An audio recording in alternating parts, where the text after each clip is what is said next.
Baby girl just wanna be to school in the first time แค่อยากพบเธอสักครั้งไม่ใช่ว่าเพียงแค่โทรหาพอฉันต้องเข้าเรียนเดี๋ยวเธอไม่มีเวลาได้โปรดนะเธอมาเจอกับฉันไม่ก็อย่าปล่อยให้รอนะ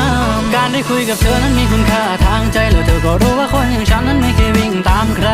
ขอเวลาไม่นานนะเธอมันคงไม่เป็นอะไรแล้วมันจะเป็นไปได้ Baby girl just wanna be to school in the first time แค่อยากพบเธอสักครั้งไม่ใช่ว่าเพียงแค่โทรหาพอฉันต้องเข้าเรียนเดี๋ยวเธอไม่มีเวลาได้โปรดนะเธอมาเจอกับฉันไม่ก็อย่า